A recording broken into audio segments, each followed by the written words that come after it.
Hello, I'm the murderous Mr. Daycock, and today I'm going to be teaching you how to solve non-homogeneous second-order differential equations.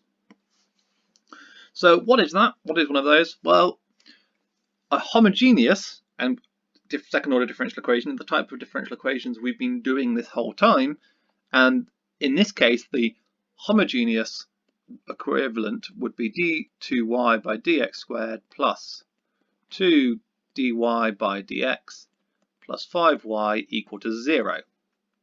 And that's the difference here between our homogeneous and non-homogeneous, is whether or not it equals 0 or equals something else. Okay, so how are we going to deal with that? Well, it's actually not too difficult. We just need to split it into two parts.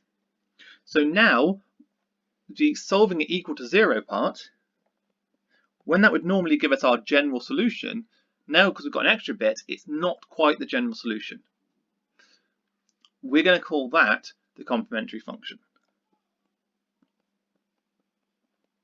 And this is very reminiscent of our recurrence relation video. If you've been watching those at the second order recurrence relations, we're going to be following a very similar method. So our complementary function is when we solve it equal to 0, and so we're going to solve it in exactly the same way. We'll use our auxiliary equation, and sometimes we use m for this, so I'm going to write it with m's this time. M squared plus 2m plus 5 equal to 0. This is our auxiliary equation, and we're going to solve this. Now, if you're good at these, you'll notice that this doesn't factorize, so we're going to go to our quadratic formula with m equal to minus 2 plus or minus the square root of 2 squared minus 4 times 1 times 5 all over 2 times 1. And this will give us m equal to minus 2 plus or minus the square root of 4 minus 20 is negative 16 all over 2. And that gives me m is equal to minus 1 plus or minus the square root of negative 16 is 4i, divided by 2 is 2i. And so our solution to this part, the complementary function, is going to be y equals e to the minus 1x, the minus x, that's from the minus 1, multiplied by a cosine of 2x plus b sine of 2x. And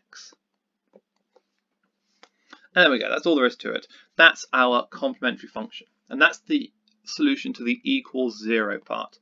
And if we were to go up here, why do we need that? Well, because we can always think of this as 3e to the minus 2x plus 0. There is a 0 part on there. Now the second part is the particular integral. And for this, we just need to kind of try something and see what it works. And what we want, we're going to try y equals not 3e to the 2x, but just some multiple of e to the 2x. Minus 2x, let's be precise. And then when we differentiate it, we're going to get dy by dx, because we need to plug all of these bits in. We need to plug it into here. So we need the dy by dx, and we need the d2y by dx squared. So dy by dx is going to be equal to negative 2ae to the minus 2x. And d2y by dx squared is going to be equal to 4ae to the minus 2x. And then we can just plug those all into the equation. And so we're going to get 4ae to the minus 2x plus 2 lots of minus 2ae to the minus 2x plus 5 lots of ae to the minus 2x. And that, because this is our particular integral, that needs to be equal to this part. We're trying to solve that part there. So that's going to be equal to 3e to the minus 2x.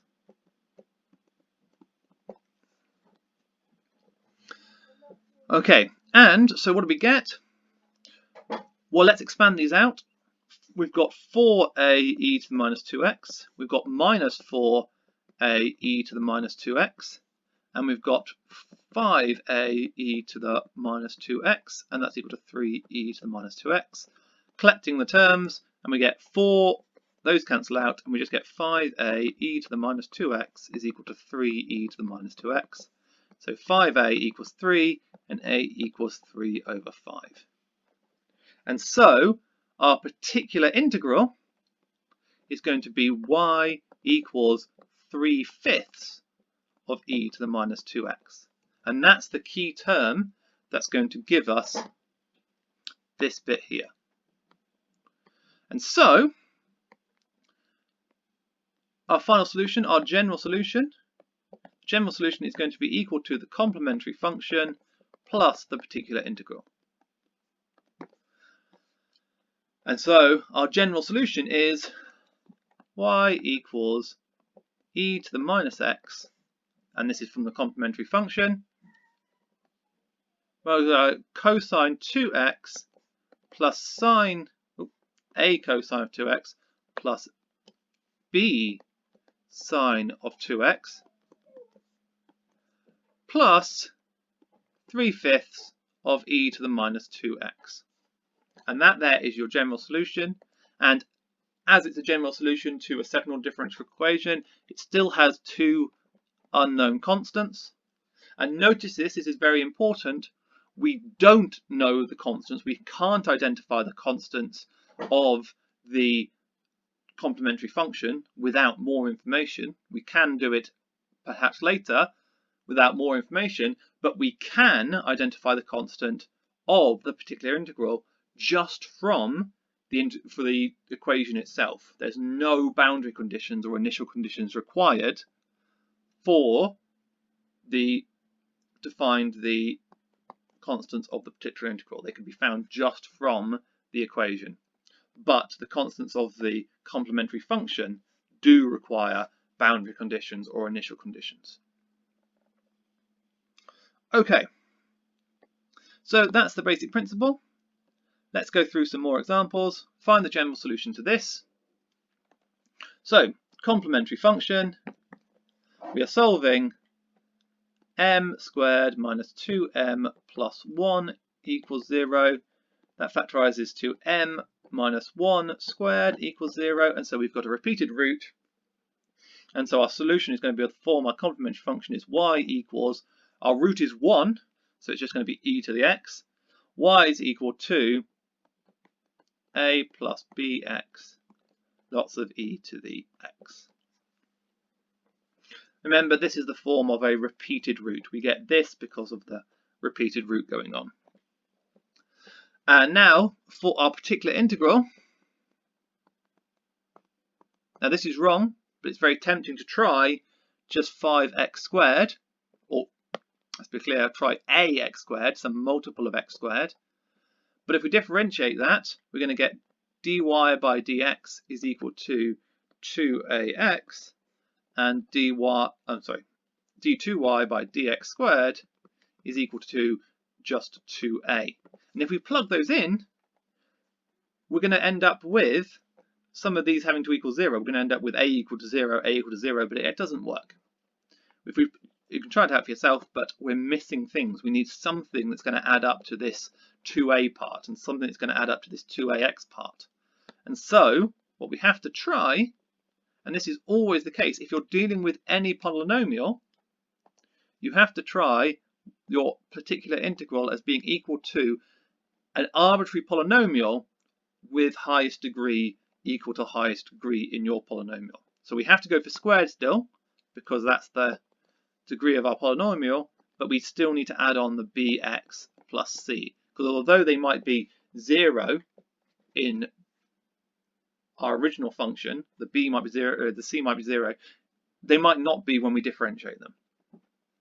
So we get dy by dx being equal to 2a x just as before, but also plus b, and we get d2y by dx squared being equal to just 2a. And now we can plug those in. I'm going to end up with 2a minus 2 lots of 2ax plus b plus, and then we just got y on the end, so plus ax squared plus bx plus c, and that needs to be equal to 5x squared. And so we're going to expand and simplify. 2a minus 4ax minus 2b plus ax squared plus bx plus c is equal to 5x squared. Gather like terms, gather the terms in x, and we're going to get, we've got ax squared, and that's the only place we've got that. And then we've got plus bx, but we've also got minus 4ax. So we've got plus b minus 4ax. And then we've got our constants, which is plus 2a. That's not an equals, that's a plus. It's 2a minus 2b plus c. And that all has to equal 5x squared. So we've got this term, and this term. And we've got the equivalent terms over here. We've got this one is our x squared term, and then we've got plus 0x and plus 0 as our constant and x term. And so let's match those up, equate the coefficients, and we get a is equal to 5. We get b plus 4a equals 0, and we get 2a minus 2b plus c equal to 0. And now we just need to plug all this in. Well, if b plus 4, a is already 5, we've already got that. B plus 4 lots of a, so b plus 20 equals 0, so b must be equal to negative 20. And then we can plug all of that in, and we get a is 5, so 2a is 10, minus 40, so we get 40 plus c equals 0, and c equals negative 50. And these are all our solutions, and so our particular integral is 5x squared minus 20x minus 50.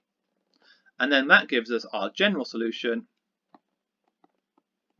That is, of course, as always, our complementary function plus our particular integral.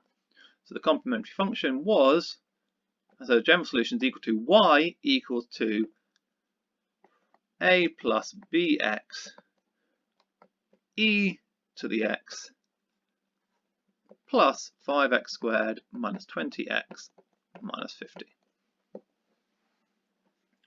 And again, that's all there is to it. And that's pretty much all there is. Let's actually go through some general ideas of what we need to do for our particular integral, though, because there are basically a set of different ones we need to look at. So if your function on the end, if your equals f of x is of a particular form, then your particular integral you need to try will be of this form. And again, it's usually just to pick the same thing, but you need to be careful. So if your function is e to the alpha x, then you need to pick your particular integral. You need to try a particular integral of a e to the alpha x.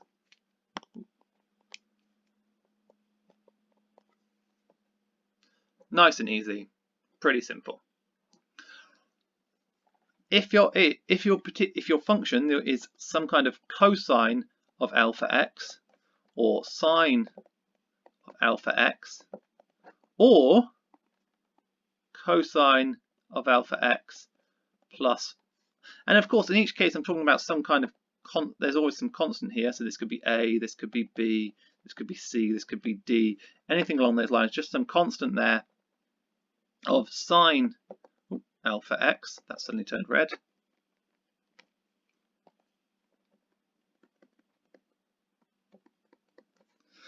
Then your particular integral must be of this form here. So some kind of a cosine alpha x and the b. And the reason why we have to have the sine as well, and cosine regardless of how there is because exactly the same reason as the polynomials, that there could just be some multiple in there. And lastly, if you've got a polynomial of degree n, i.e. something that starts with ax to the power of n, plus it doesn't matter what comes afterwards, just so long as your n is the highest power, then you've got to try an integral of the form of a polynomial of degree n with every term included. So ax to the n plus bx to the n minus 1